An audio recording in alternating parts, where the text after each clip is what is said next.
when I first started as an instructor, I felt like I was, I'm trained as a scientist. I'm here to teach science. I'm here to teach about climate change because that's what I do research in. And it never dawned onto me the importance to really look at how my students learn, that they're all different learners. And not only is that just because they're different people, but because they come from different backgrounds. They have different families. They have different experiences. And I was convinced that that didn't matter, that science is science and math is math. And you don't have to be born good at it. You have to work at it. But I was convinced that anybody can do it if they work at it. I wanted to do something about it, and I didn't have the means to fix it. I didn't know how I was going to change the way that I teach, and I was convinced I couldn't change the way that I taught. And so I learned a ton at ESCALA. They really gave me the tools to know how to address these issues, and not only in a broader sense, but like how specifically I could address the issues of different learners and different backgrounds. So that's what I did. I kept the same like notes and textbook and everything, but I just really changed the way I hold students responsible for the knowledge.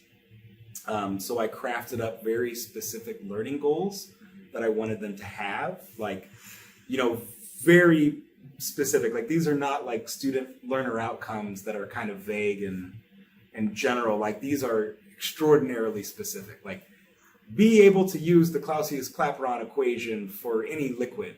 You know what I mean? Like, really, really specific things so that I could measure that outcome.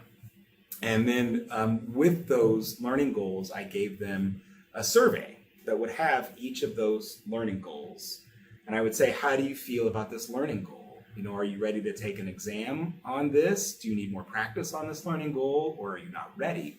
And I would have the students self-assess. I would constantly encourage them. Every lecture, I would start the lecture by going over the learning goals that we were going to cover, which I really dislike, by the way. When I give seminars, I really don't like this whole like outline, like this is what we're going to talk about. Now I'm going to talk about what we're going to talk about, which I think makes for a really crappy scientific presentation. But what you realize is to be the most equitable communicator, that's actually the best approach, is to start my lecture like, this is what I want you to learn today, and this is what we're going to do.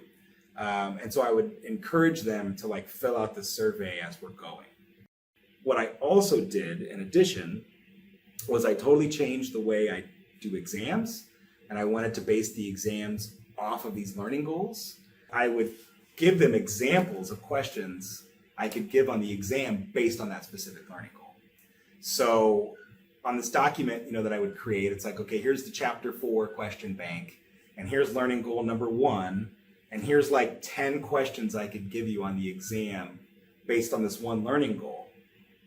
If the question was 1.5 grams on the exam, it might be 1.7 grams. So you still have to do the work, but all the same, it's the same question. And so I think it really has helped the students account for their knowledge, like where they need improvement. If they feel really good about this one learning goal and they can answer all these questions, great, move on, don't waste any more of your time. Focus on the learning goals that you don't feel so good about. And so my exam scores just went through the roof. There's so much more in my class than just teaching science. And I don't think I would have said that a few years ago. But they're learning how to learn. That's something that I think is so important in college instruction. We're not here to memorize facts. We're not here to like continue the same paradigms that we've had. Like, we're here to break the paradigms, right? We're here to learn how to learn, because the field is going to change.